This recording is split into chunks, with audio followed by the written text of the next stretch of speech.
आवाज आवाज आई नहीं जी आपकी ना।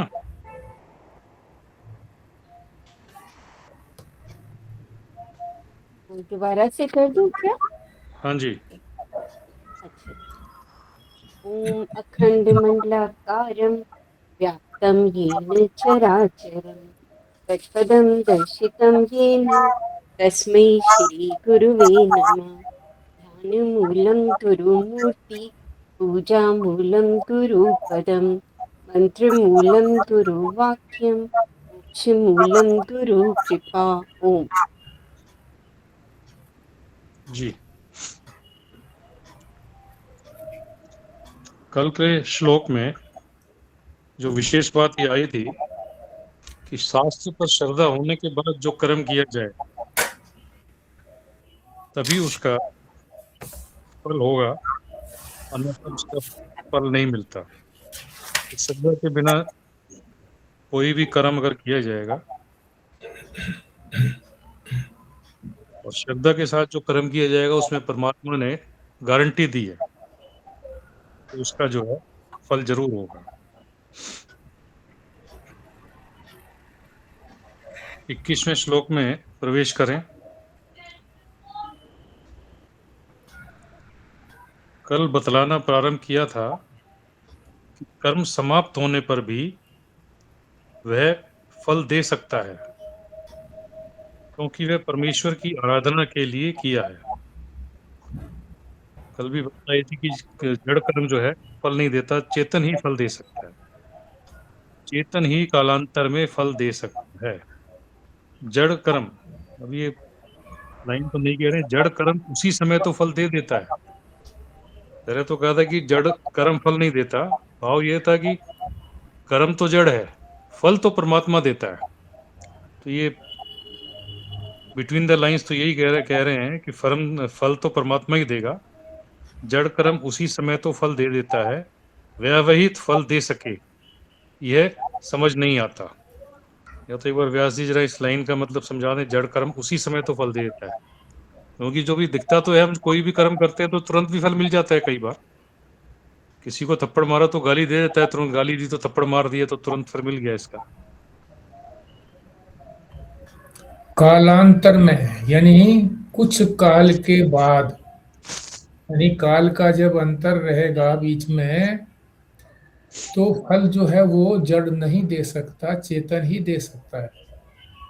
और इस कालांतर को ही व्यवहित शब्द से कहा गया है कि बीच के अंदर व्यवधान हो गया, रुकावट हो गई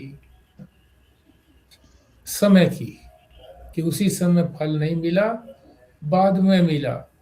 तो वो चेतन ही दे सकता है ये कालांतर में फल, या व्यवहित फल, कर्म के व्यवहित फल तो ये चेतन ही दे सकता जड़ कर्म उसी समय है तो फल दे देता है, ये कहा इन्होंने, उसी समय तो फल दे देता है। तो ये तो हम जैसों की श्रद्धा तो उसी में हो जाएगी कि तुरंत फिर मिलना है तो जड़ कर्म करते रहें, क्योंकि ये तो उसी समय फल दे देगा। है। सांसारिक फल तो मिल ही जाता है, मगर देता तो वो भी परमात्मा ही है। उसकी मर्जी के बिना तो एक पत्ता भी नहीं हिलता, देता तो वही वो ही है, पर वो जड़ के निमित्त से देता है। तुरंत देना हो तो जड़ के निमित्त से, और यदि देर से देना होता है तो चेतन दे सकता है। फिर उसमें निमित्त तो उसमें भी रखेगा, मगर वो देर से दे सकता है, जब चाहे जब दे सकता है, जहाँ चाहे, जितना हाँ, चाहे। तो भाव यही है कि जड़ कर्म का फल तुरंत भी हो सकता है, बाद में भी हो सकता है, हाँ। मगर फल तो देगा तो चेतन ही देगा। हम्म। जी।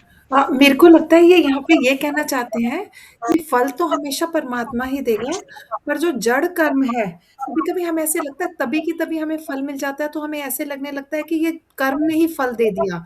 इस जड़ कर्म ने ही फल दे दिया, मतलब कर्म तो सारे ही जड़ हैं कि अभी कर्म किया और अभी फल मिल गया। पर एक्चुअली में जब गैप आ जाता है तो हमें लगता है कर्म ने तो फल नहीं दिया, ये चेतन ने दिया है। पर कहने का तात्पर्य यही है कि हमेशा चेतन ही देगा, चाहे फल और कर्म के बीच में गैप हो या फिर ना हो।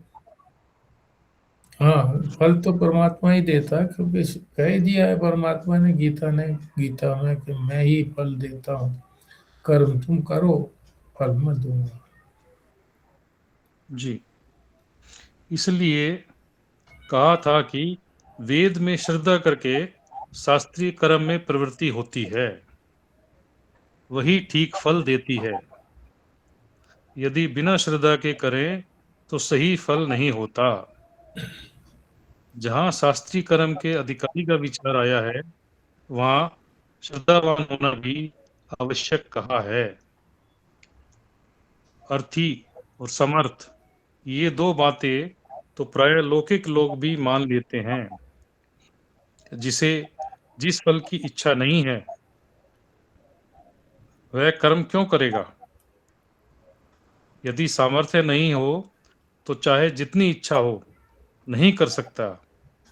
अर्थी और समर्थ, इन्हें अधिकारी का विशेष अर्थी और समर्थ इन्हें अधिकारी का विशेषण तो लोग समझ लेते हैं।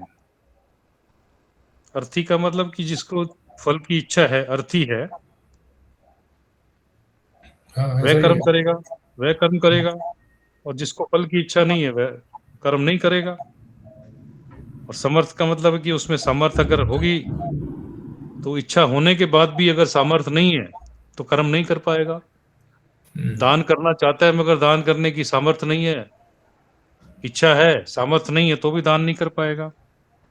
यज्ञ करने की इच्छा है मगर सामग्री नहीं है, पंडित नहीं है, तो भी यज्ञ नहीं कर पाएगा। तो एक तो समर्थ की बात होगी, सामर्थ्य होगी और उसको फल की इच्छा होगी, तभी कर्म करेगा। और इसमें ऊपर बताया था कि शास्त्रीय कर्म का अधिकारी जिसमें श्रद्धा होगी, वही शास्त्रीय कर्म करेगा। और ठीक फल तभी होगा जब शास्त्रीय कर्म करेगा, नहीं तो विपरीत फल होगा। ठीक है।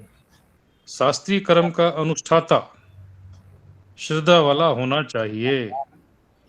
जिसको फल देने वाले परमात्मा में, कर्म बताने वाले शास्त्र में श्रद्धा नहीं है, वह शास्त्रीय कर्म में अधिकारी नहीं है। ये अधिकारी बता दिया है कि कर्म का अधिकारी कौन है, कौन से कर्म का। ऊपर भी बताया शास्त्रीय कर्म का अधिकारी श्रद्धावान, इसमें श्रद्धा हो। शास्त्रीय कर्म का अनुष्ठाता जो करने वाला है, श्रद्धा वाला होना चाहिए, जिसको परमात्मा में और शास्त्र में जिसने कर्म बताए हैं, किस तरह के शास्त्र कर्म करने हैं, उसमें श्रद्धा हो। और फल देने वाला परमात्मा, उसमें श्रद्धा हो, वो उसका अधिकारी है, बाकी उसके अधिकारी नहीं है।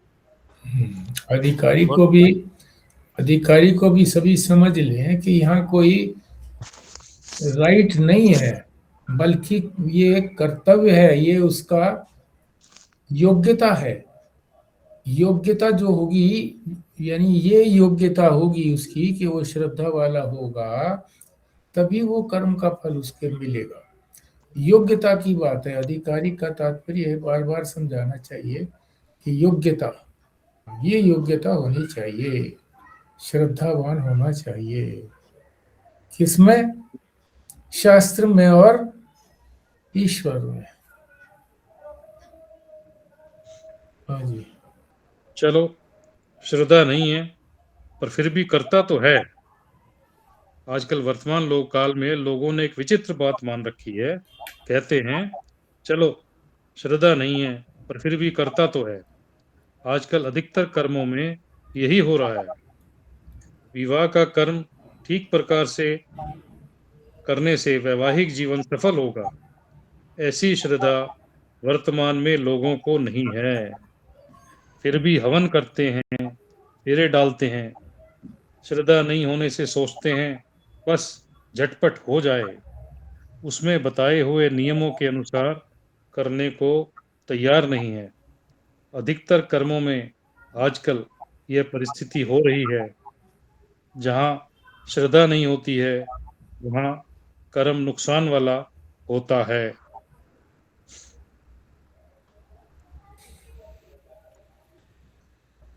तो वही वो श्रद्धा के लोग ऊपर जोर दिया इसमें भी कि श्रद्धा के बिना हाँ ठीक। कर्म करना है, या कर्म करता भी हो बिना श्रद्धा के, जो कि आजकल वर्तमान काल में ऐसी प्रवृत्ति ज्यादातर ऐसी हो रही है, कर्म करते हुए बिना श्रद्धा के और बिना ईश्वर पर विश्वास के उस कर्म का फल नहीं मिलता है। इस तरह की प्रवृत्ति ज्यादातर आम देखने में मिलती है आजकल, हवन भी करने में, माला जपने में, और जो जप भी कर रहे हैं, ध्यान भी कर रहे हैं, तो बिना श्रद्धा के भी बैठ रहे हैं, सिर्फ चलो बैठ जाते हैं, माला फेर लेते हैं। तो श्रद्धा के साथ या विश्वास के साथ उस कर्म में प्रवृत्त नहीं होते हैं, तो उसका शास्त्र के अनुसार जो सही फल होना चाहिए वो फल नहीं मिलता। हाँ, मेरा यहाँ पे एक डाउट भी है कि जैसे बहुत बार ये भी कहा जाता है कि कुछ कर्म जैसे करते-करते अगर हम बहुत टाइम तक करते रहते हैं तो बड़ा मोनोटोनस भी हो जाता है। फिर भी सब लोग कहते हैं कि कोई बात नहीं इसको करते रहो। तो कभी-कभी जैसे होता है ना कि अगर हम माला फेरते ही रहेंगे तो अगर किसी चीज़ में श्रद्धा नहीं भी है तो फिर धीरे-धीरे उसमें श्रद्धा बन जाएगी। ऐसा भी तो कहा जाता है कि राम-राम बोलते रहो, अगर किसी टाइम में ध्यान नहीं भी लग रहा तो लग जाएगा बाद में। फिर धीरे-धीरे श्रद्धा भी बन जाएगी। ऐसा नहीं है क्या?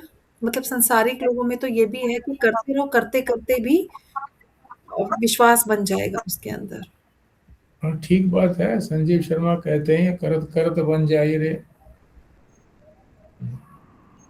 करत करत बन जाएगी, मगर श्रद्धा तो उसमें भी चाहिए, बिना श्रद्धा के नहीं बनेगा।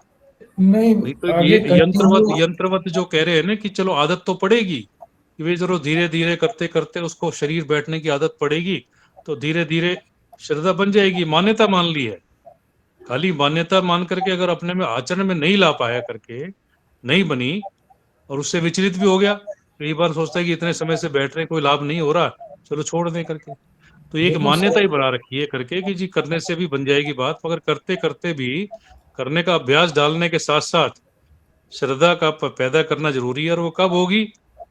शास्त्र में और गुरु में श्रद्धा जो बनेगी, कब बनेगी श्रद्धा? किम इनमें करनी चाहिए जब देखो उसमें श्रद्धा न महत्व होते होगी। हुए भी, श्रद्धा ना होते हुए भी फिर भी यदि करता है तो कुछ अंश तो श्रद्धा है उसके अंदर। नहीं, मैंने महाराज जी से पूछा था, मैंने कहा जी ये फॉर्मेलिटी करते हैं लोग आकर के यहाँ, एक लोटा जल चढ़ा दिया, भागते भागते आए हैं चले गए हैं, मैं इसका कुछ लाभ है?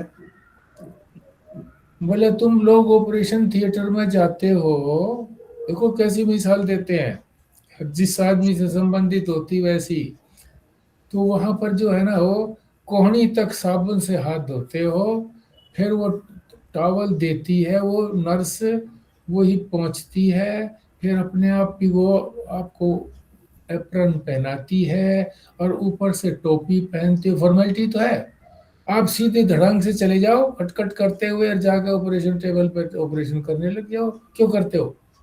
इसकी भी महत्ता है, जो फॉर्मेलिटीज हैं। तो मैं यही कहा था, मैंने कहा आकर के लोग ऐसे ही फॉर्मेलिटी करते हैं, चलो ये जल चढ़ाया वो आए हैं तो चला दो, नहीं तो नहीं से।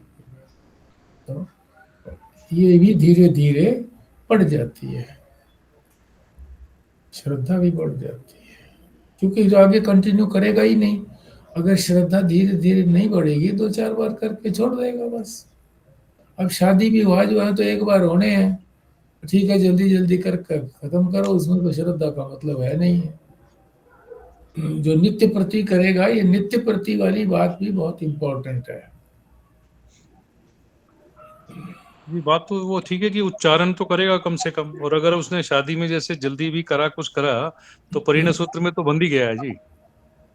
हाँ, और तो अब उसके बाद मानसिक। तो जो भी अगर उसके में श्रद्धा और पर उससे करेगा तो और फल मिलेगा, अच्छी बात है। हाँ, चाहे किसी ढंग से किया हो भी, समाज वाले यूं कहेंगे रे तुमने तो फेरे भी नहीं करवाए।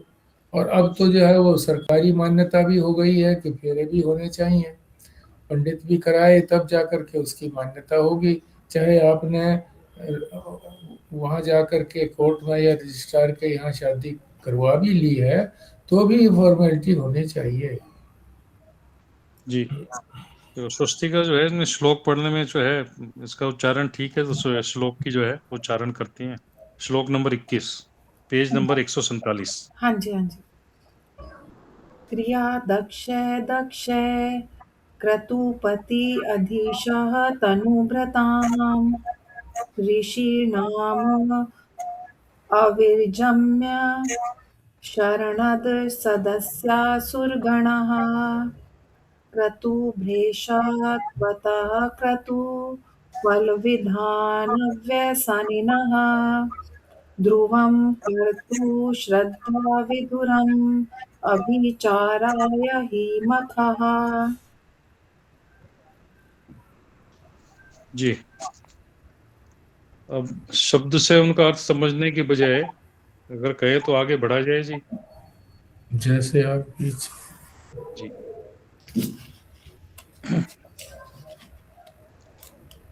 दक्ष प्रजापति का यज्ञ सब विधियों से पूर्ण होने पर भी एक शिव भक्ति से रहित होने के कारण नष्ट हुआ, तो साधारण मनुष्यों के कार्य यदि भगवत भक्ति से रहित होने पर फल ना दें तो क्या आश्चर्य है।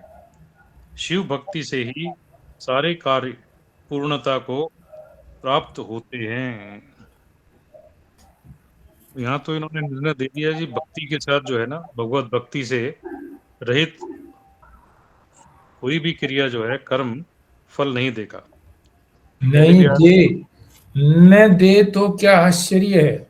हाँ, इसका तात्पर्य ये हो गया, दे भी सकता है, अगर नहीं दे तो कोई आश्चर्य की बात नहीं है कि भाई फल दिया नहीं जी, मैंने तो किया, कर्म किया, तो बिना भक्ति के कर्म किया तो फल दे भी सकता है, नहीं भी दे, कोई आश्चर्य की बात नहीं है, ना दे तो। सारे जो है यहाँ पे ना ये भी कहना चाहते हैं कि जैसे जो दक्ष प्रजापति था, वो तो प्रजा का राजा था, मतलब, और उसने सब कुछ बड़ा, उसको विधि विधान का भी बहुत पता था। उसके बावजूद भी, मतलब, उसको भी जब एक ही चीज उसके अंदर की कमी थी और उसको उसका फल नहीं मिला, तो जो साधारण मनुष्य है, मतलब जो इतने बड़े व्यक्ति को जिसको पूरा विधि विधान पता था, उसको भी फल नहीं मिला, तो साधारण मनुष्यों की तो क्या ही बात है, उनको ना ही मिले तो कौन सी बड़ी बात हो गई। देखो उसकी और साधारण व्यक्ति की बात में ये है कि उसने तो अंड बंड भी बोला उसके लिए, भगवान के लिए, है? कि ये तो ऐसे ही नंगे फिरते हैं, ऐसे ये करते हैं। तो आम आदमी इस तरह से नहीं बोलता, ठीक है, श्रद्धा से नहीं करता, मगर डरता है कि मैंने उनके प्रति अगर ऐसे शब्द कहे तो भी मन मन में तो रहता है उनके कि मेरा हानि होने जा रही है, इसलिए नहीं बोल करता ऐसे शब्दावली का प्रयोग। वो नहीं करता तो फल भी मिल सकता है, नहीं भी मिले, कोई जी। आश्चर्य नहीं है। आगे पाठ करेंगे स्वस्ति का इधर से।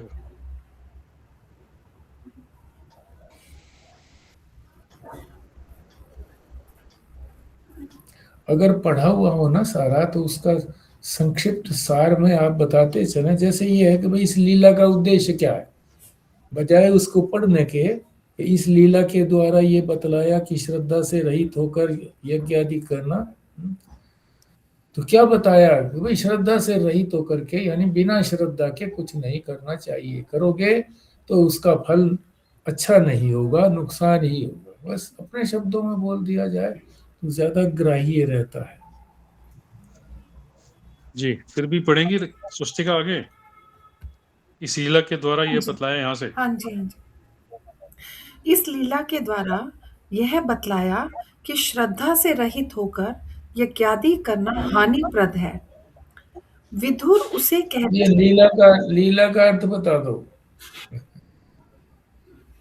अच्छा, लीला का अर्थ, हाँ, एक्चुअली जो हमारे जो कार्य है ना वो तो कर्म है, पर जो ईश्वर के जो कार्य हैं वो उनको लीला ही बोला जाता है, क्योंकि वो एक्चुअली में वो हमारे लिए कर रहे हैं, वो मतलब सिर्फ उसको एनेक्ट कर रहे हैं, वो एक्चुअली में उसके साथ रिलेटेड नहीं है। मुझे तो यही पता है, आप बताइए। और कोई बताए लीला का क्रिया अर्थ। क्रिया और कार्य और कारण से कार्य है जी। उससे पहले भी आई थी कि उन्होंने जो है ना, शिव जी महादेव, विष्णु जी जब महादेव की उपासना कर रहे थे कमल चढ़ाने के लिए, 1000 कमल के लिए, तो वो उनका जानते थे उनके बारे में कि जी ये इनमें जो है त्याग है और वैराग्य है, और ये बिना आसक्ति के कर्म करते हैं, बट फिर भी समष्टि को और लोगों को बोध देने के लिए वो एक लीला करते हैं। तो उनकी उनकी जो भी जो है, जिस तरह का भी बोध कराने के लिए कोई भी किसी तरह का प्रकरण करते हैं, वो लीला के लिए करते हैं। लीला का अर्थ है क्रीड़ा, खेल। परमात्मा तो ये खेल करता है। जैसे बच्चे खेल करते हैं कि भाई ये पैर बालू रेत के अंदर डाल दिया, ये मेरा घर बन गया, ये इसके अंदर मैंने गुड़िया बैठा दी, ये यहाँ पर गाय बांध दी, यहाँ पर दूध निकाल रहे हैं, ये खेल है। तो ये सारी सृष्टि उनकी खेल है। और ये जो क्रिया है, जो जो इसका दक्ष प्रजापति वाली, ये भी खेल ही है। खेल रहे हैं, वो क्रीड़ा कर रहे हैं। सारा संसार उन्होंने खेल खेल में ही उत्पन्न किया है, कल्पना से उत्पन्न किया है। एक संकल्प किया तो सृष्टि हो गई, और फिर उसमें क्रीड़ाएं होने लगी। आपस में जीव खेलने लगे, जीव और ईश्वर खेलने लगे, और ईश्वर अपने आप ही खेलने लगा अकेला ही। जैसे ताश के पत्तों में अकेला आदमी हो, दूसरा कोई नहीं हो, तो अपने पत्ते इधर से डाल देगा, दूसरे के उठा करके ढेरी में से ये उसका डाल दिया, अब वो जीत गया, अब मैं जीत गया। क्रीड़ा है, खेल है। हाँ जी। फिर यहाँ पे विधुर के बारे में बताया है। विधुर उसे कहते हैं जिसका धुर नहीं है। रथ का जो चक्र होता है उसमें धुरी होती है। अगर वह धुरी नहीं होगी तो वह चक्र किसके चारों ओर घूमेगा? धुरी को ही धुर कहते हैं। गृहस्थ जीवन के अंदर पत्नी ही धुर होती है। पत्नी के मरने पर व्यक्ति को विधुर कहा जाता है, बिना धुर का, क्योंकि पत्नी को ही लेकर वह गृहस्थाश्रम के चारों ओर घूमता था। धुर वह हुआ जिसके चारों ओर चक्र घूमता है, जिसके पास, अब यहाँ पे महाराज जी ने बड़ी अच्छी बात बोली है, जिसके पास श्रद्धा का धुर नहीं है, वह कर्म को चक्र की तरह कभी नहीं घुमा सकेगा। वह हर बात में यही कहेगा कि यह नहीं करें तो क्या होगा, इसको ऐसा नहीं वैसा करें तो क्या हर्ज है। तो जब श्रद्धा होगी तो वो उसी को, श्रद्धा को सेंटर में रख के सारे कार्य करेगा। और जब श्रद्धा नहीं होगी तो वो हर चीज में ऑब्जेक्ट करेगा, वो हर चीज के लिए तर्क करेगा, और फिर वो कर नहीं पाएगा कोई भी कर्म बुद्धि से। आप बताइए इस वाली लास्ट वाली का क्या मीनिंग है? पहले तो धुरी को समझ लो, धुरी क्या होती है। जैसे साइकिल का पहिया चलता है, और साइकिल के पहिए के जो बीच में एक लगा होता है लोहे का, उसको धुरी बोलते हैं, जिसके प्रति वो चक्र चलता है साइकिल का। इसी तरह से गाड़ी के अंदर भी धुरी होती है। मोटर गाड़ियां जो है हमारी, कार वगैरह, इनमें भी एक डंडा लंबा होता है, एक एक पहिए से लेकर के दूसरे पहिए तक। ये होता है तभी तो चलेंगे, नहीं तो नहीं चलेंगे। धुरी मान लो निकल गई कहीं से, तो गए काम से, फिर तो पहिए चलेंगे ही नहीं। तो काल चक्र जो है वो धुरी के बिना नहीं चलता। और वो धुरी क्या है? श्रद्धा। श्रद्धा ही धुरी है। और जिसके पास ये इसमें जैसे समझो ना जी, अगर श्रद्धा नहीं होगी तो कैसे जाएगा तीर्थ स्थान पे जाने का मौका नहीं, उसको बनेगा ही नहीं उसका विचार। कहेगा क्या फायदा जा करके, क्यों टाइम खराब करना है, गंगा जी में स्नान करके क्या होगा, गंगा नदी है, क्योंकि श्रद्धा नहीं है। तो श्रद्धा होगी तब वो उसमें कर्म में प्रवृत्त होगा ना, नहीं तो प्रवृत्त ही नहीं हो पाएगा। अंतिम लाइन कौन सी बोली थी जिसका अर्थ पूछ रही थी स्वस्तिका? यही वाला जो बोला ना कि अगर, वैसे तो वो यही वाली बात है, हर बात में वह यह कहेगा कि यह नहीं करें तो क्या क्या है, इसको नहीं करें तो क्या हर्ज है। न करने की मूड रहेगा तो श्रद्धा नहीं है तो ऐसे ही करेगा वो, नहीं करना, बस नहीं करना। हाँ जी। आजकल के लोगों की श्रद्धा विदुरता को बतलाते हुए एक बार एक बच्चे ने कहा, महाराज जमाना बदल रहा है, आप लोग घी के दीपक की आरती करते हैं, घंटी बजाते हैं, यह करने की क्या जरूरत है? टॉर्च चलाकर भगवान की आरती कर लो। चाबी से या बिजली से बजने वाली घंटी 7 बजा लेनी चाहिए। श्रद्धा रहित व्यक्ति इसी प्रकार की बातें हमेशा सोचता रहता है कि शास्त्र में जैसा कहा है उसको कर लेने की अपेक्षा अन्य तरह से हम कैसे कर लेवें। तो यहाँ हाँ, महाराज जी ने एक बार बताया था कि इसी तरह से बहुत बड़ा 5 स्टार क्या 6 स्टार होटल था, बहुत बड़ी पार्टी थी। उन्होंने कह दिया जी यहाँ तो फेरे होंगे नहीं, क्योंकि यहाँ तो धुआं आएगा, तो धुआं आएगा तो हमारा ये खराब हो जाएगा। तो फिर उन्होंने टॉर्च जला करके बीच के अंदर रख दी और फेरे करे थे। ओ माय हाँ जी। गॉड, ये तो बड़ा ही डिफरेंट है, ये ऐसा तो कभी नहीं सुना वैसे, पर महाराज जी बता रहे हैं तो ऐसा हुआ होगा। हम्म। लोग कहते हैं कि युग परिवर्तित हो गया है। परिवर्तित युग नहीं हुआ, तुम्हारी श्रद्धा निकल गई है। इसलिए कहा, श्रद्धा विधुरम, श्रद्धा रहित जो कर्म किया जाता है वह कर्तुः अभिचाराय, करने वाले के ही नाश का कारण बन जाता है। अतः श्रद्धा हो तो कर्म करें, श्रद्धा विहीन जो कर्म किया जाएगा वह विपरीत फल ही देगा। तो अभी तक तो लगातार यही बताया जा रहा है कि पहले श्रद्धा उत्पन्न करें फिर कर्म करें। अगर पहले कर्म कर लिया तो चांसेस है कि धीरे धीरे श्रद्धा बन जाए, पर अगर बाद में भी श्रद्धा ना बने और कर्म वैसे ही करते जाएंगे तो उसका हमारा ही नाश होगा। इसलिए श्रद्धा होना बहुत जरूरी है, चाहे वो सांसारिक कर्म हो चाहे आध्यात्मिक कर्म हो। जी आगे में पढ़ेंगे अगर तो। हम्म। आ, क्या बोला क्या सर? जी? आगे का पार्ट में अगर रेनू मैम कर लेंगे तो। हाँ जी, हाँ जी, हाँ जी। इस संबंध में एक कथा है। दक्ष प्रजापति कर्म की मर्यादाओं को स्थापित करने के लिए उत्पन्न किए गए थे। अतः कर्म करने में जैसे वे कुशल थे वैसा और कोई नहीं हो सकता। क्रिया दक्षो दक्षा, क्रिया करने में अत्यंत दक्ष थे, क्योंकि उन्होंने ही कर्मों को लोगों में प्रसारित किया था। एक सभा में वे पहुंचे, वहां विष्णु भगवान, शंकर भगवान और बाकी सब देवता भी पहुंचे थे। दक्ष प्रजापति ने पहुंचने पर सब देव दक्ष प्रजापति के पहुंचने पर सब देवताओं ने उठकर उनका स्वागत किया। ब्रह्मा, विष्णु और शंकर ये तीनों नहीं उठे। दक्ष प्रजापति ने किसी लाइट ऑन समय कर में देना। शक्ति की आराधना की थी। वरदान स्वरूप शक्ति से प्रार्थना की थी कि आप मेरे यहाँ जन्म लें। विवाह भगवान शंकर से होगा। मैं प्रार्थना करता हूँ आप मेरे घर ही जन्म लें। शक्ति ने उसी समय कहा कि देखो, तुम जो बात कह रहे हो वह तुम्हारे लिए ही कष्टदायक होगी, क्योंकि मैं भगवान शंकर से विवाह करूंगी तो शंकर तुम्हारे दामाद हो जाएंगे। तुम अपने को समझोगे कि मैं ससुर हो गया और वे देवाधि देव हैं, अतः कभी ना कभी तेरे मन में ये मेरे दामाद है, मैं इनका ससुर हूँ, यह गर्व आएगा, स्वाभाविक है। और यदि ये गर्व तुम्हारे अंदर आया तो वह तुम्हारे ही नाश का कारण बनेगा। इस प्रकार सावधान करने के बावजूद दक्ष प्रजापति ने कहा, नहीं, आप मेरे घर ही जन्म लीजिए, मैं ऐसा कभी नहीं करूंगा। शक्ति का सती रूप में जन्म हुआ।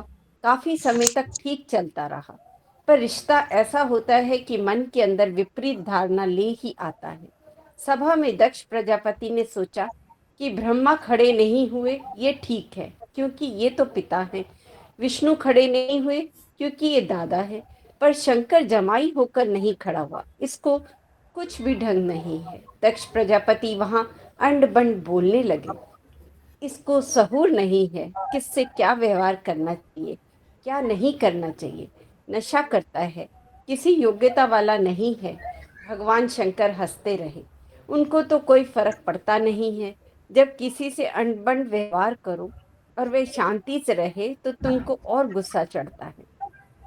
दक्ष प्रजापति वहां से गए और सोचने लगे कि इसका बड़ा भयंकर अपमान किया जाए, कैसे किया जाए। बस थोड़ा सा उन्होंने स्लो चलेंगे जी एक तो। और एक इसमें यहाँ बात जो आई है, मैंने भी सुना किसी महात्मा से कि जो दक्ष प्रजापति ने ये ध्यान किया कि कौन कौन खड़ा नहीं हुआ है, इस पर दृष्टि नहीं गई कि कितने लोग खड़े हो गए हैं।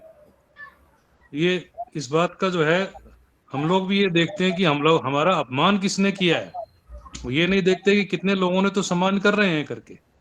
तो वहां पर उनका तब अहंकार और ये जो हुआ कि जी मैं भी इसको जो इन्होंने मेरा अपमान किया है, हालांकि शंकर भगवान ने तो कोई जान के अपमान नहीं किया था उनका, अपने ध्यान में बैठे थे और खड़े नहीं हुए। इसी प्रकार अगर अपने ऊपर हम देखते हैं तो हम भी जमाने में, संसार में यही देखते हैं कि हमारा किस किस ने अपमान किया है, कोई सम्मान नहीं कर रहा है हमारे को, बट जितने लोग सम्मान करते हैं उधर दृष्टि नहीं जाती है। तो ये दृष्टि हमारे में विकसित करनी चाहिए कि कितने लोग सम्मान में खड़े हैं, कम से कम वो ध्यान में रख के, और कोई अगर खड़ा नहीं हुआ या अपमान किया किसी ने तो उसको इग्नोर किया जाए। तो यहाँ पर वो कर नहीं पाए उन्होंने, और उसको उनको अपने मन में रखा कि ये मेरे सम्मान में खड़े नहीं हुए हैं तो मैं इनका अपमान करूंगा। उसके लिए, अपमान के लिए वो मौका ढूंढ रहे थे कि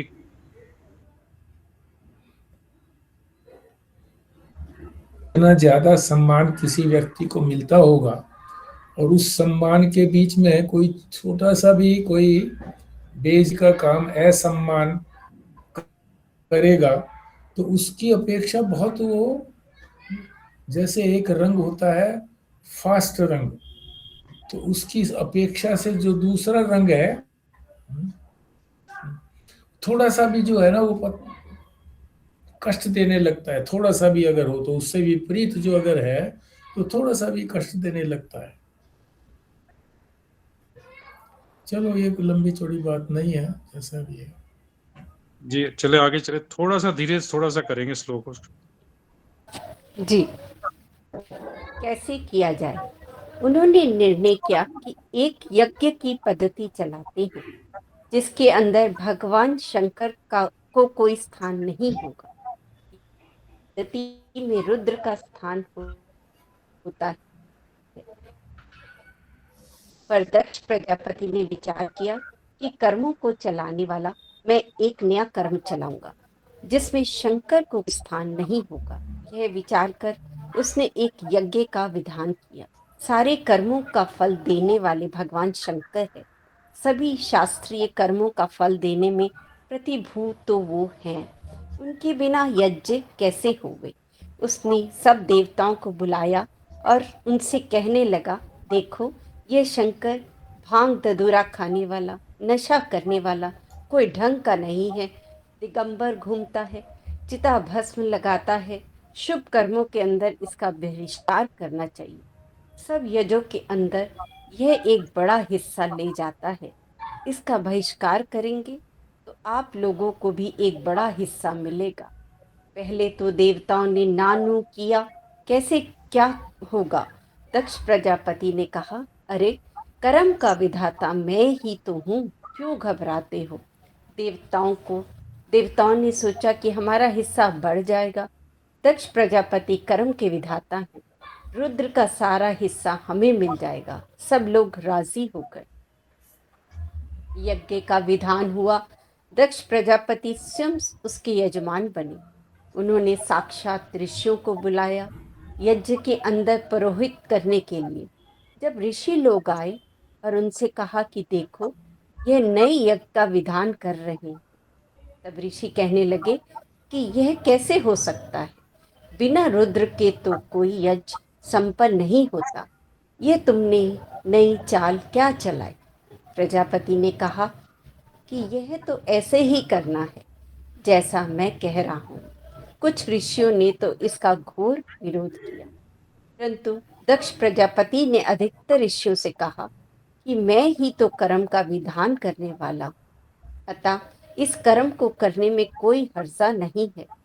कुछ ऋषियों ने स्पष्ट कह दिया कि जो तुम करने जा रहे हो उससे आगे चलकर नुकसान तुम्हारा ही होगा, जो यहाँ रह रहे हैं उनका भी होगा। कुछ ऋषि वहां से चले गए। बाकी ऋषियों ने यज्ञ शुरू किया। देवऋषि नारद को इस बात का पता लगा।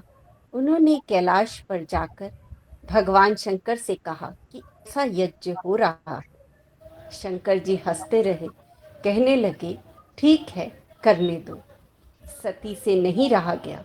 वे कहने लगी कि मैं तो जाकर उनको समझाऊंगी, वे मेरे पिता हैं। शंकर जी ने मना किया, कहने लगे, अरे क्यों वहां जाती हो? अपने लोगों को निमंत्रण पत्र भी नहीं आया, अतः क्यों जाना? सती ने कहा, नहीं, पिता को समझाना मेरा फर्ज है, मैं तो जाऊंगी। और पिता के यहाँ जाने के लिए निमंत्रण की जरूरत नहीं है। भगवान शंकर समझ गए सती के मन में असली बात यह थी कि उसने कहा था, कभी भी भगवान शंकर का अपमान किया तो तुम्हारे से उत्पन्न इस शरीर को मैं रखूंगी ही नहीं। शंकर जी ने विचार किया कि वहां पहुंचकर जरूर यह कुछ न कुछ इस प्रकार का करेंगी, अतः इसको अकेले भेजना ठीक नहीं है। जी, यहाँ पर थोड़ा सा और चर्चा इसमें कर लें। ये जो यज्ञ के लिए जब उन्होंने प्रयोजन किया और भगवान शंकर को आमंत्रित नहीं किया, तो प्रयोजन तो उनका ये था कि भाई इनका अपमान किया जाएगा किस तरह से, तो बाकी सभी को, देवताओं को, ऋषियों को, सबको तो आमंत्रण भेजा, खाली इनको आमंत्रण नहीं भेजा। रामचरितमानस में तो जो कथा आती है कि भगवान शंकर और पार्वती जो है सती हिमालय पर बैठे थे, तो ऊपर से जो है ऋषियों के जितने भी देवताओं के विमान वहां से जा रहे थे ऊपर से। तो हालांकि शंकर भगवान ने तो इग्नोर किया, अवॉइड किया, मगर वो सती पूछने लगी ये सब जा रहे हैं, कहाँ जा रहे हैं? तब उनको बताना पड़ा कि जो से दक्ष प्रजापति जो है एक बहुत बड़ा यज्ञ करने जा रहे हैं, उसके लिए सब जा रहे हैं यहाँ पर। तो उन्होंने कहा हमको बुलाया नहीं गया है, आमंत्रित नहीं किया क्या? तो भगवान शंकर ने कहा कि नहीं, हमको आमंत्रण नहीं दिया है। तो सती ने जिद की जाने के लिए, तो शंकर जी ने भी समझाया काफी कि जाना ठीक नहीं है, इस समय हमको आमंत्रित नहीं किया है। बट उनका तर्क यही था कि पिता के घर जाने के लिए कोई आमंत्रण की जरूरत नहीं है। जैसे किसी दोस्त के यहाँ कोई शुभ काम हो, कुछ हो, तो उसके लिए जरूरत नहीं है। गुरु के यहाँ आश्रम में जाने के लिए कोई आमंत्रण की आवश्यकता नहीं है कि आएगा तभी जाया जाएगा। और सब जगह पर तो कहा गया है कि बिना आमंत्रण के जाना अपना अपमान समझा जाता है। तो सती ने जिद की, तो कहा कि अपने पिता के घर आमंत्रण की जरूरत नहीं है, मैं तो जाऊंगी। तो शिव जी ने भी काफी समझाया, पता कि चल अब नहीं मानेंगी, तो उन्हें अपने गणों के साथ सती को जो है वहां दक्ष प्रजापति के यहाँ, उनके यहाँ यज्ञ में भेज दिया। आगे शुरू करेंगे। यज्ञ हरिद्वार में हो रहा था। कनखल में दक्ष प्रजापति ने यज्ञ किया था, जिसको आज वीरभद्रेश्वर कहते हैं। वहां आकर भगवान बैठ गए। सती से कहा कि यहाँ तक हम आ गए, अब आगे तुम जाओ। सती वहां गई। सती को देखकर दक्ष ने अपना मुंह मोड़ लिया। सती ने जाकर समझाया। उनको कहाँ समझना था, वे अंडपंड बोलने लगे, अभद्र बातें बोलने लगे। सती ने निर्णय किया कि जिसको इसने उत्पन्न किया उस शरीर से अब मेरा संबंध नहीं रह सकता। उन्होंने योग के द्वारा अग्नि में प्रवेश करके उस शरीर का परित्याग कर दिया। जो शिवगण उनके साथ गए थे, उन लोगों ने आकर भगवान को यह खबर दी। सती के मरने की बात सुनकर भगवान शंकर ने अपनी जटा का एक बाल उखाड़ा। वे बाल वीरभद्र हो गया, इसलिए उसको वीरभद्रेश्वर कहते हैं। उसको आज्ञा दी कि दक्ष के यज्ञ का विध्वंस करो। वीरभद्र ने वहां जाकर सारे देवताओं की खूब मरम्मत करी, ऋषियों की भी मरम्मत की।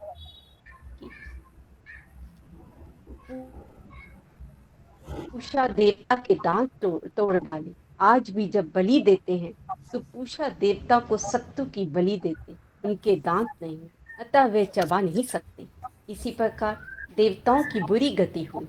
दक्ष प्रजापति का सिर काट दिया, सिर काटकर उसी यज्ञ कुंड में डाल दिया। वीरभद्र ने जाकर भगवान से कहा, महाराज सब हो गया। देवता शिव जी के पास पहुंचे। दक्ष प्रजापति मर गए, अब कर्म का विधान कैसे होगा? भगवान शंकर ने कहा, मर गया तो मर जाने दो, क्या किया जाए? देवताओं ने कहा कि नहीं, प्रजापति के बिना यह चले ऐसा संभव नहीं है, आपको कुछ करना ही पड़ेगा। तो भगवान शंकर वहां गए, देखा उसका सर कटा हुआ है। वीरभद्र से कहा, अरे इसका सर ले जाओ, कहाँ काट कर डाला? उन्होंने कहा कि मैंने तो यज्ञ कुंड में डाल दिया।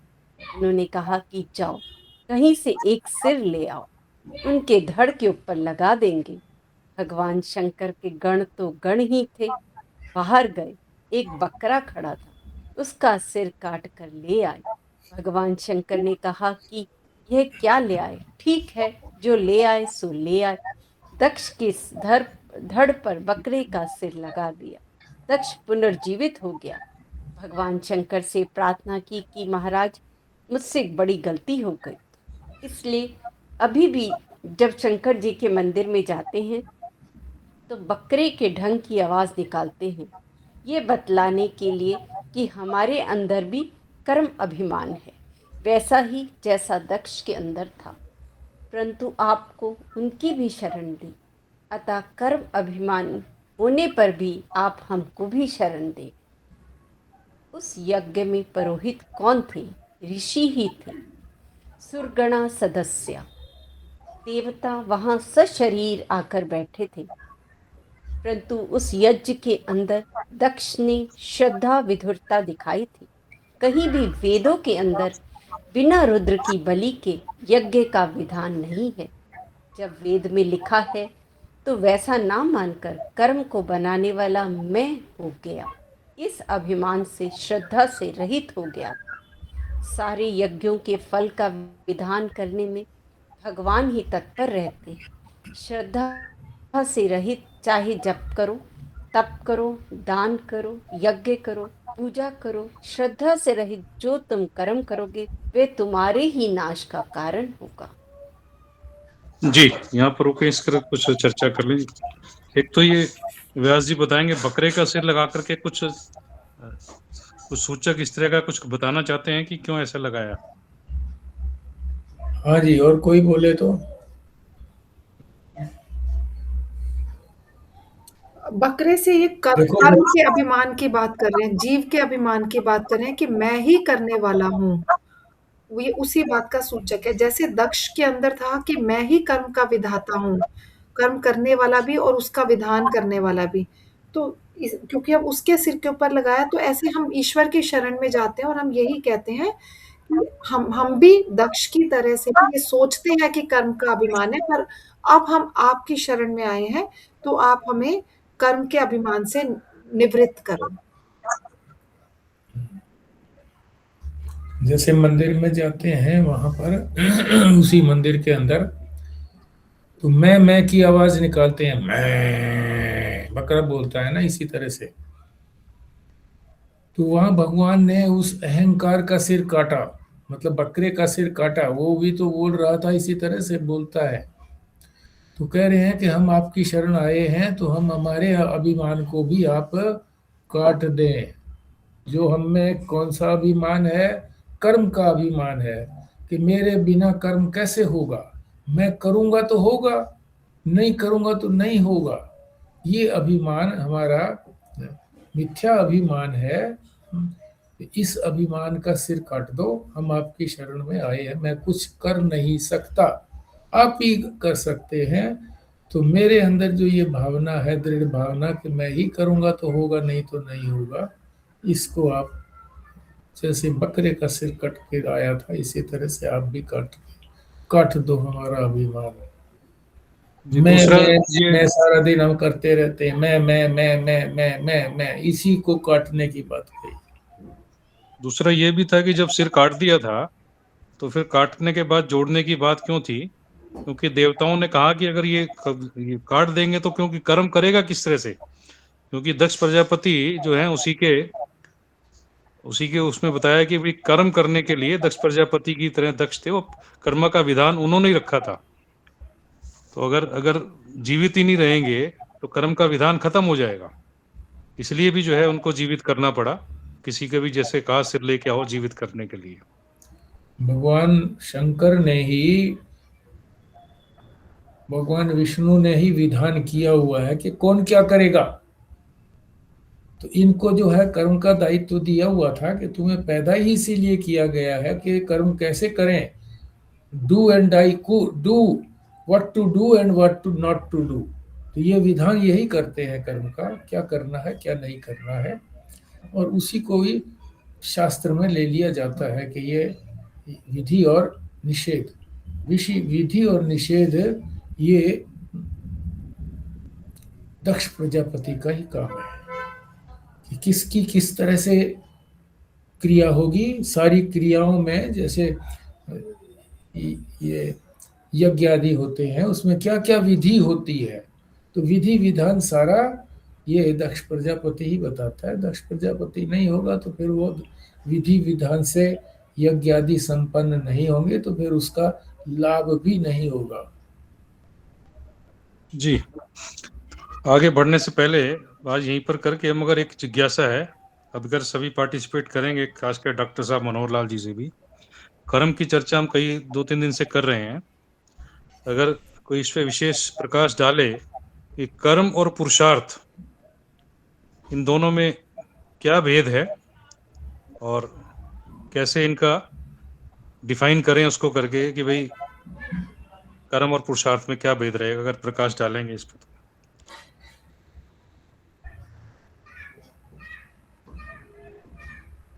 बोलो जी।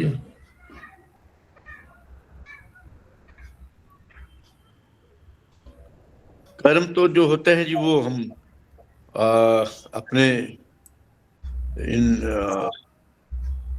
अंगों से करते हैं, जो शरीर से करते हैं। और पुरुषार्थ जो होता है वो भगवान की दया से मिलता है, ईश्वर की कृपा से होता है। नहीं, कर्मेंद्रियों से या ज्ञानेंद्रियों से कर्म कर रहे हैं, मगर पुरुषार्थ तो हम भी तो कहते हैं ना जी, फिर पुरुषार्थ की क्या जरूरत है अगर प्रारब्ध में हमको ये मिलना ही है।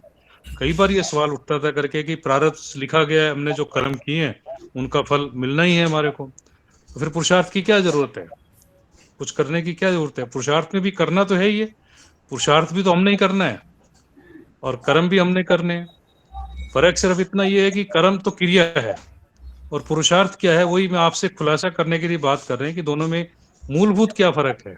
कुछ तो फर्क है, जब नाम अलग अलग दिया गया है, फर्क तो है ही है।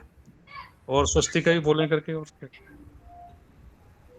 हाँ, मेरे को तो यही समझ आया, कर्म तो कार्य है जो हम रोज करते हैं, खाते पीते सोते और ये सब जो कार्य करते हैं, सांसारिक कार्य। और पुरुषार्थ का मतलब है पुरुष प्लस अर्थ। जो पुरुष का जो अर्थ है, जो पुरुष की चाहना है, तो पुरुष के तो चार ही वो चीजें हैं, धर्म, अर्थ, काम और मोक्ष। तो वो ऐसे सारे कार्य करे धर्म के अनुसार, और धर्म के अनुसार ही अर्थ भी कमाए, और उसके बाद कामनाओं की पूर्ति करे धर्म के अनुसार, और फिर लास्ट में मोक्ष तक पहुंचे, सारे कर्मों से निवृत्त हो जाए। तो मेरे को पुरुषार्थ का यही मतलब है कि पुरुष का जो चाहना है वो मोक्ष तक पहुंचने के, मोक्ष उसको पहुंचना इन सब रास्तों से गुजर के, सारे स्टेप से। जी, आपने तो बहुत सुंदर जो है व्याख्या कर दी है। तो कर्म तो ये वही क्रिया की बात हो गई जी, और कर्म का फल अभी आया कि कर्म तो जड़ है, बट उसका फल परमात्मा ने देना है और हमें श्रद्धा से और शास्त्र के विहित जो है वो कर्म करने चाहिए, और तब फल जो है परमात्मा की कृपा से कब मिलेगा, कितना मिलेगा, वो देते हैं।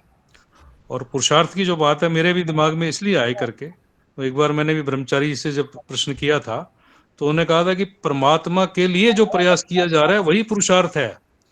आप संसार के लिए जितना भी कर्म कर रहे हैं, क्रिया कर रहे हैं, वो पुरुषार्थ में नहीं आता है। तो ये भी स्पष्ट हुआ क्योंकि ये चार चीज जो है, धर्म, अर्थ, काम और मोक्ष, इनको चार पुरुषार्थ की गिनती में इन्हीं को आया। ये चार जो है ये पुरुषार्थ यही है।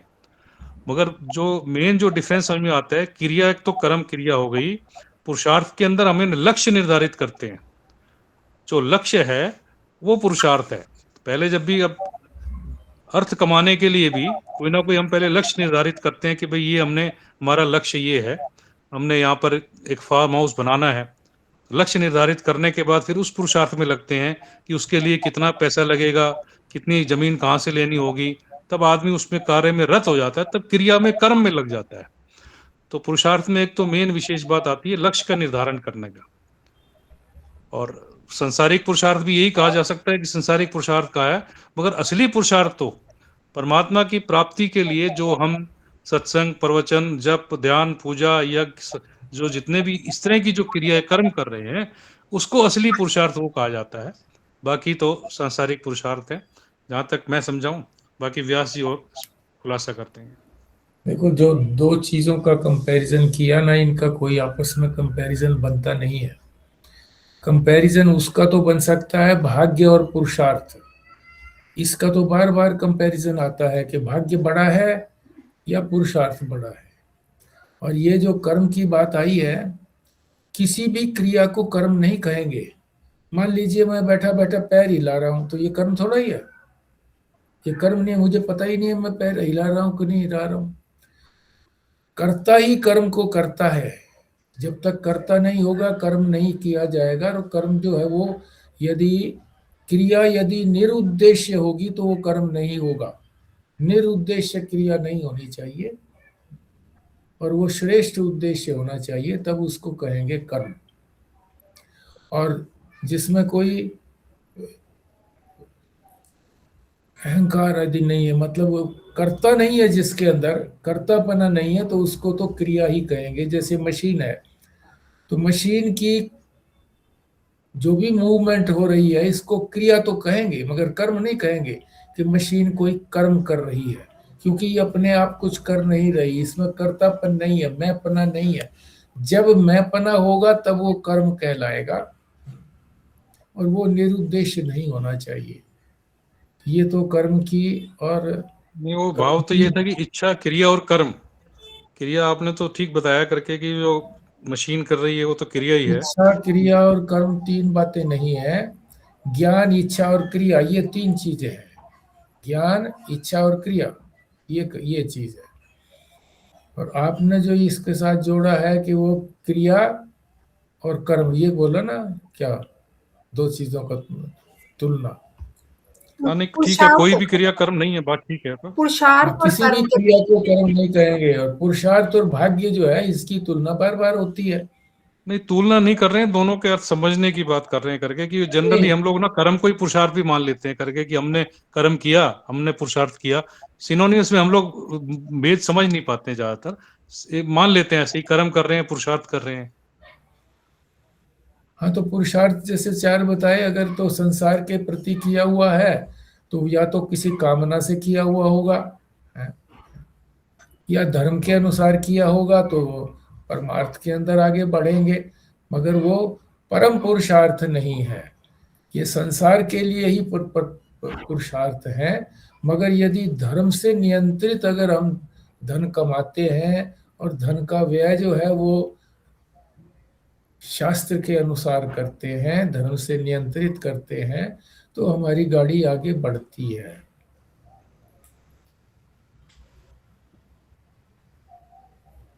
भाग्य और पुरुषार्थ की बात बार बार हुआ करती है, उसकी तुलना होती है, वो यहाँ पे है नहीं। और उसकी चर्चा करनी है तो उसकी चर्चा कर सकते हैं। नहीं, कर दिया, स्पष्टीकरण कर दिया आपने। और किसी की कोई जिज्ञासा हो, डॉक्टर साहब खुराना साहब हैं, रेणु जी हैं, तो उसकी चर्चा कर लें। नहीं तो फिर जो है 2-3 मिनट है, पूर्णाहुति कर सकते हैं। ये भाई एक ही पैराग्राफ बचा, ये श्लोक पूरा कंप्लीट हो जाएगा 5 मिनट में। नहीं, अभी तो लंबा है, काफी आगे तक है जी ना। नहीं नहीं, अगले पेज पे तो दूसरा शुरू हो गया, यही वाला पेज है। हाँ, ठीक है, आप करें फिर इसका उच्चारण करें। मैं करती हूँ। बार बार कृतु शब्द का प्रयोग है। कृतु का अर्थ है संकल्प पूर्वक। इस जो श्लोक के अंदर बार बार कृतु बोला गया है, तो वो बता रहे हैं इसका क्या मतलब है। कृतु का मतलब सिर्फ कर्म करना नहीं है जैसा हमें लग रहा है, बल्कि संकल्प पूर्वक जब किसी क्रिया में प्रवृत्त हुआ जाए, तो हम उसको बोलते हैं, मतलब वही कोई उद्देश्य हो, हमने कुछ संकल्प किया कि हम ये करेंगे और फिर यहाँ तक पहुंचना चाहते हैं, तो इसके बारे में ही बताया कि श्रद्धा होगी तब संकल्प पूर्वक कर्म करोगे। संकल्प अर्य अर्थात सम्यक कल्प, कर्म करने के ढंग का विधान करने वाले ग्रंथों का नाम कल्प सूत्र है। जैसा कल्प सूत्रों के अंदर विधान किया है, ठीक वैसा करने में प्रवृत्ति हो, ऐसे कर्मों के बारे में यह बात कही जा रही है। तो क्रतु का मतलब है कि आपने कुछ संकल्प किया कि मेरे को ये प्राप्त करना है और मैं उसके लिए ये कार्य करूंगा, और श्रद्धा के साथ जब आप वो कर्म करोगे संकल्प पूर्वक, तब आप ये कहोगे कि ये विधि विधान से किया गया है। तो इन्हीं कर्मों को क्रतु बोलते हैं। ये ठीक है व्यास जी, ऐसा जो मैं बोल रही हूँ? क्या बोला? क्लियर नहीं आ हम्म रहा क्या आवाज? हम्म आवाज क्या? ठीक नहीं आ रही क्या? हाँ, क्या बोला? मैंने बोला, बताओ, मैंने तो यही कुछ बोला कि पूछना। ऋतु का क्या अर्थ है। ऋतु का किस अर्थ है किस कि जब कोई कार्य संकल्प पूर्वक करो, किसी उद्देश्य के लिए करो और उसके कर्म में लग जाओ, और विधि विधान से जब कर्म करेंगे तो उसको कृतु बोलते हैं, ऐसे कर्मों को। तो यही हो गया कृतु। कृतु यही हो गया। कर्म कर्म कृतु का मतलब कर्म ही है। कर्म तभी होगा जब कोई संकल्प पूर्वक कोई प्रवृत्ति करेंगे हम, तभी वो कर्म कहलाएगा। निरुद्देश्य अगर कोई हम करते हैं तो वो कर्म नहीं कहलाएगा। ठीक है। आजकल यह बात बहुत चलती है कि मन को शुद्ध रखना चाहिए। क्रिया में क्या है? मन का भाव शुद्ध होवे, मन चंगा तो कठौती में गंगा। जो लोग ऐसा कहते हैं, उनसे कहें हमारा मन बहुत शुद्ध है। बड़े शुद्ध मन से हम ग्लास में दूध पीने को लाए हैं, उसके बाहर सुअर की टट्टी लगा दी है, पर हमारा मन और दूध भी बहुत शुद्ध है, पी लो। तो क्या इस पीने के लिए तैयार हो जाते हैं? तो महाराज जी ने बहुत ही अच्छा बताया कि खाली मन शुद्ध रखने की बात नहीं करी, क्रिया को भी शुद्ध रखना है। ठीक इसी प्रकार कर्म यदि शास्त्रीय नियमों के अनुसार नहीं किए जाते हैं, तो यह मानकर कि मन ठीक है, भाव ठीक है, सब कुछ ठीक हो जाएगा, ऐसी बात नहीं है। तो ये बहुत ही अच्छी बात बताई कि मन तो साफ रखना ही है, पर उसके साथ-साथ क्रिया की भी शुद्धि रखनी है, कर्म में भी शुद्धि रखनी है। क्रिया नहीं, कर्म की शुद्धि भी चाहिए। और एक शास्त्र छोटा सा के दृष्टांत है इसके लिए। एक महात्मा गांधी जी देते थे कि कंबल, एक जो है आदमी चोरी करके कंबल लेके चला गया, तो चोरी करके जो कंबल ले गया उससे सर्दी तो दूर हो जाएगी, पर उसके मन में दुख दुख रहेगी कि कोई आके मुझे टोक ना दे, कुछ पकड़ ना ले, कोई पुलिस ना आ जाए, कुछ ना आ जाए करके। क्यों? उसका क्रिया शुद्ध नहीं थी, जो कर्म था, जो क्रिया थी, वो शुद्ध नहीं थी। और अगर वही शुद्ध करके अगर हमने अपने अपने पैसे से, ईमानदारी से पैसा कमा करके अब उसका उपयोग कर रहे हैं तो ठीक है। अगर चोरी से टैक्स बचा करके किया है तो डर लगा रहेगा कि कब पता नहीं इनकम टैक्स वाले रेड, ईटी वाले रेड कर देंगे, छप कर देंगे। सुविधा तो वो भी देंगी, सुख तो वो भी देगा, मगर दिल में धक धक करा रहेगा क्योंकि हमारा कर्म शुद्ध नहीं है। ये भाई इसमें मुझे लग रहा है जो आपने एग्जाम्पल दिया, ना तो कर्म शुद्ध था और ना मन शुद्ध था, तो दोनों ही अशुद्ध थे इसके अंदर। इसलिए यहाँ क्रतु शब्द का 3 बार प्रयोग किया। संकल्प पूर्वक जब हम कर्म करते हैं, विधान पूर्वक जब करते हैं, तब उसका फल देने के लिए भगवान हमेशा जागरूक रहते हैं। उससे रहित यदि हम करते हैं, तो जैसे दक्ष का नुकसान हुआ, वैसे ही हमारा भी होगा। तो 2 बात बहुत इम्पोर्टेंट बताई क्रतु में। एक तो संकल्प पूर्वक, तो जैसे व्यास जी ने बोला था कि उद्देश्य पूर्वक जब हम करते हैं, और दूसरा विधि पूर्वक, विधान पूर्वक, जैसा शास्त्रों में कहा है। तो फिर भगवान भी जागरूक रहेंगे क्योंकि हम वेदों के अनुसार कर रहे हैं, और भगवान में, वेदों में तो भगवान की ही वाणी है। तो फिर भगवान उसका फल हमें मिलेगा, नहीं तो हानि ही होगी जैसे दक्ष की हुई। संकल्प पूर्वक, विधान पूर्वक और श्रद्धा पूर्वक। और श्रद्धा होगी, संकल्प करेगा तभी श्रद्धा भी होगी, ये भी बात हुई है। श्रद्धा होगी तब संकल्प पूर्वक कर्म करेंगे, श्रद्धा नहीं होगी तो संकल्प पूर्वक भी नहीं कर पाएगा।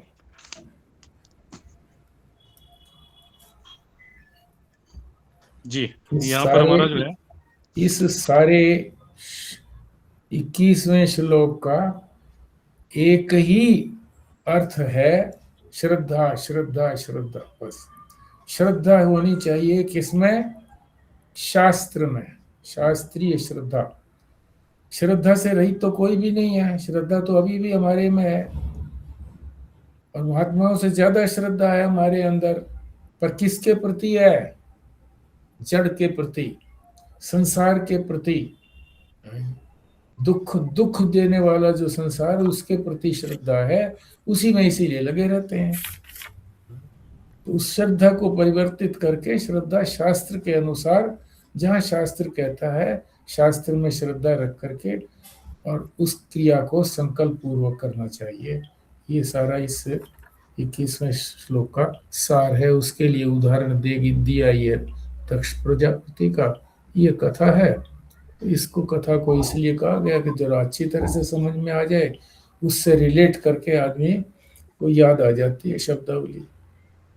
तो सार ये हो गया जी, शास्त्र में श्रद्धा रख करके और ईश्वर में विश्वास रख करके कि फल तो उन्होंने देना है, इस प्रकार से कर्म किया जाए। तो यहाँ पूर्णाहुति करते हैं। डॉक्टर साहब से निवेदन करूंगा, डॉक्टर मनोहर लाल जी से, कि पूर्णाहुति करेंगे। जी। ओम पूर्णमदः पूर्णमिदं पूर्णात् पूर्णमुदच्यते पूर्णस्य पूर्णमादाय पूर्णमेवावशिष्यते। ओम शांति शांति शांति। ओम नारायण नारायण नारायण नारायण। नारायण नारायण। नारायण।